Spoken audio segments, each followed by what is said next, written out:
네, 안녕하세요. 달려라 병원 박재범 원장입니다. 어깨 탈구 환자분들이 많죠. 그래서 보통 어깨 탈구 환자분들 어깨가 불안정하다, 어깨가 자꾸 빠지는 것 같다, 이런 말씀을 하시는 분들이 많이 있는데, 이제 어깨 탈구가 크게 두 가지가 있습니다. 두 가지가 있고 치료 방법도 크게 두 가지가 있어요. 수술과 비수술. 그래서 어떤 경우에는 수술을 하고 어떤 경우는 비수술로 치료를 할 수 있는지 제가 간단하게 정리를 해서 말씀을 드리도록 하겠습니다.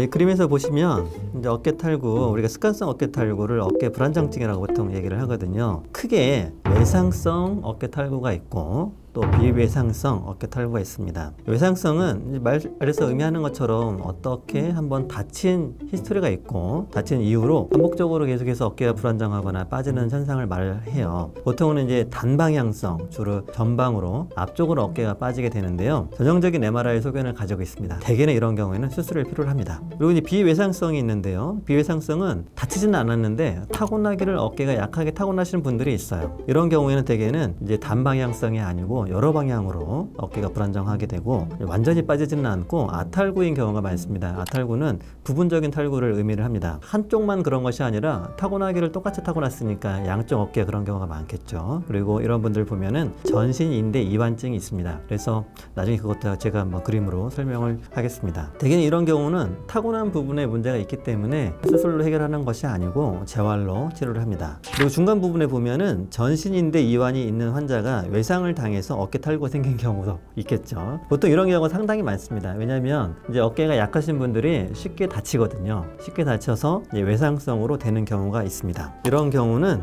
대개는 이 외상성이랑 같이 취급을 합니다. 그래서 보통은 전신인대 이완이 있지만 검사상에서 전형적인 MRI 소견이 있으면 대개 이제 수술을 필요하는 그룹이 이 그룹이 되겠습니다. 전신인대 이완이라는 것은 그림에서 보시는 것처럼 이렇게 손가락이 뒤로 확 넘어가는지를 가지고 체크를 하는 거죠. 이렇게요. 저는 지금 이제 뻣뻣해서 이거밖에 안 가는데 그림에서 보시면 거의 엄지와 팔뚝이 딱 붙죠. 이렇게 붙게 된다, 거의 뭐 붙을 정도다 하면 이것은 전신인대 이완이 있는 건데, 여기 손만 그런 것이 아니라 온몸이 다 그렇거든요. 그래서 어깨도 더 많이 가동 범위가 넓고 무릎도 움직이는 것이 불안정한 경우가 많고 허리나 기타 다른 조직에도 조금씩 인대 이완이 있습니다. 이렇게 되면 쉽게 어깨가 불안정해지겠죠. 두 번째 그림을 보시면 이제 어깨가 아래쪽으로 쑥 내려간 것을 볼 수가 있죠. 이렇게 내려가게 되면 이렇게 온폭 들어가는 부분이 생깁니다. 이렇게 되는 것도 전신인대 이완증 또는 비외상성 어깨 불안정증의 증상 중에 하나입니다. 이런 것을 스스로 하시는 분도 있어요. 근데 스스로 하시면 진짜 고치기가 쉽지가 않습니다. 그래서 일부러 자꾸 이렇게 빼거나 하는 것은 바람직하지가 않습니다.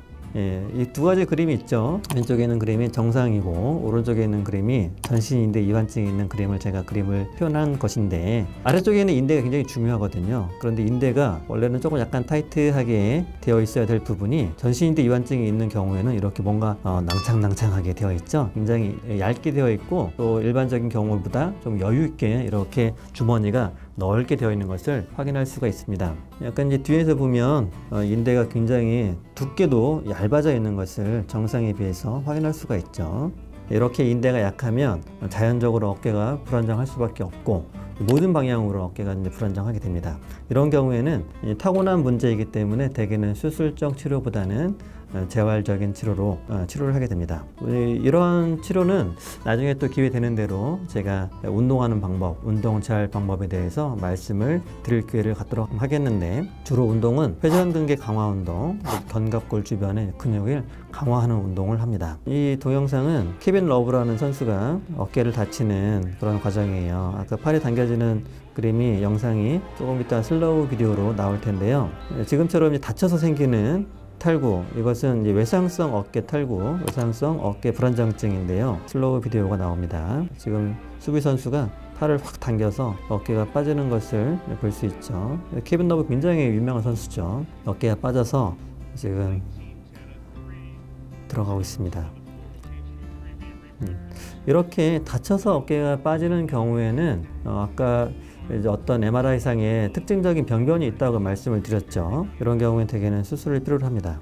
어깨가 빠진 이제 3D 이미지인데, 대개 이렇게 어깨가 빠질 때에는 앞쪽으로 빠집니다. 앞쪽으로 빠질 때 관절와 순이라는 어깨를 뺑 둘러싸고 있는 인대나 힘줄에 붙는 조직이 있는데 그 중에서도 특히 이렇게 앞쪽 아래쪽에 있는 이 앞쪽으로 빠졌으니까요. 앞쪽 아래쪽에 있는 부분이 파열이 돼요. 그러니까 이 부분을 우리가 방카르트 병변이라고 얘기를 합니다. 보통 환자분들이 어깨 관절호선이 파열되어 있다. 이게 방카르트 병변이냐? 이렇게 얘기를 하시는 분들이 많이 있는데 방카르트 병변의 정의는 어깨 털구와 관련된 앞쪽, 아래쪽 관절호선 파열을 의미합니다. 그래서 이 부분에 파열이 조금 있다 해도 어깨 털구 관련이 없으면 그것을 방카르트 병변이라고 얘기하지는 않습니다. 또 특징적으로 이 관절와의 앞쪽에 약간 날카로운 부분이 있거든요. 그 부분에 어깨가 빠지면서 상완골의 뒷부분이 이렇게 함몰되는 부분이 있는데 이것을 우리가 힐삭스 병변이라고 합니다. 지금처럼 방카르트 병변이 있고 힐삭스 병변이 있으면 대개는 이제 외상성 어깨 탈구의 증거라고 보시면 되고 대개는 수술을 필요로 합니다. 힐삭스 병변이 이렇게 발생을 합니다. 자, 이렇게 파열되어 있는 부분을 이 파열된 범위가 이렇게 넓게 되어 있죠. 보통은 우리가 이제 관절와를 우리가 시계라고 보통은 생각을 하면 제일 위에 부분을 12시, 오른쪽 중간 부분은 3시, 아래쪽을 6시, 그리고 반대편을 우리가 9시라고 하면 보통은 이제 2시에서 6시 이 정도에서 파열되는 경우가 많이 있습니다. 특히 이 부분을 잘 수술을 할 때 봉합을 해야 해요. 수술을 할 때에는 우리가 옆으로 누워서 수술을 합니다. 언뜻 보면 지금 이제 이렇게 뒤에서 보통 카메라를 넣어서 수술을 하거든요. 뒤에서 보면 파열된 부분이 보이지 않죠. 파열된 부분이 어디야? 라고 생각을 하시겠지만 살짝 방향을 달리하면 보이고, 두 번째 이 사진은 수술을 할 때 이런 방향으로 수술을 합니다. 이렇게 누워서 카메라를 뒤쪽으로 삽입을 해서 앞쪽을 보면서 이런 기구들을 삽입을 해서 수술을 합니다. 제가 조금 이따가 수술하는 영상도 준비했으니까 이따 함께 보겠습니다.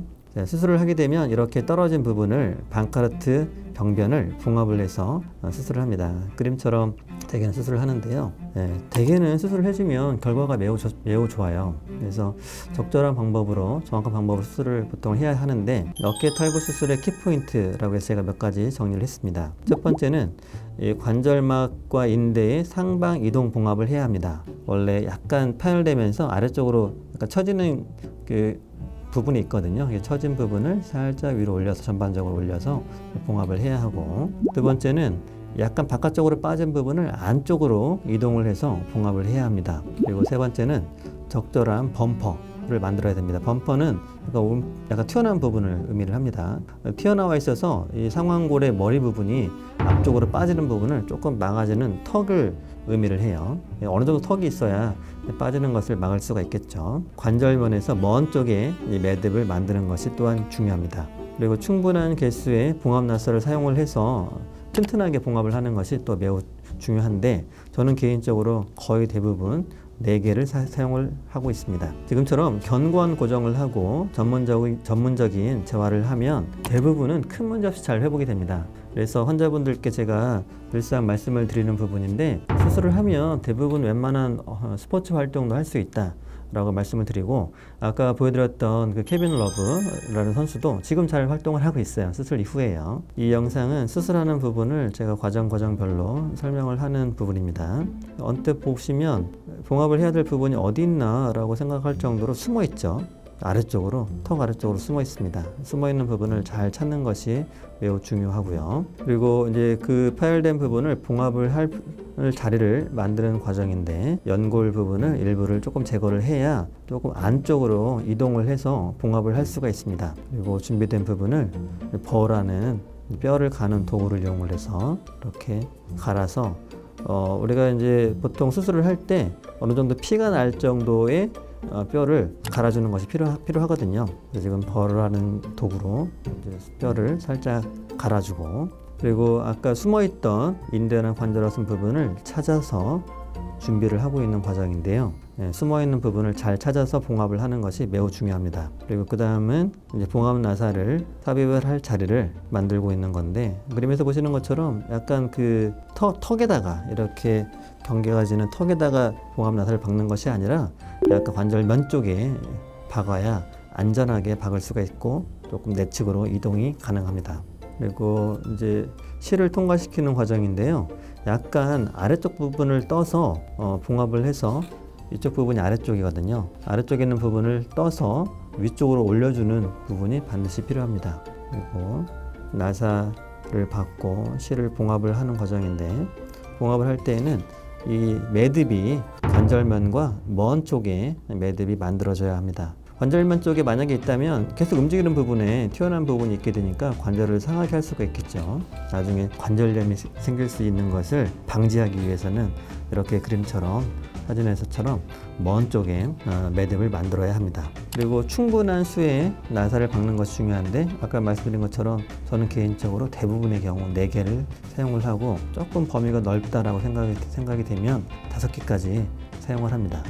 그림에서 보시는 것처럼 약간 턱이 있죠. 이렇게 툭 튀어나온 부분, 이거 아까 범퍼라고 말씀을 드렸는데, 튀어나온 부분이 있어야 어느 정도 빠지는 것을 앞으로, 이쪽이 앞쪽이거든요. 앞쪽으로 빠지는 것을 막아줄 수 있습니다.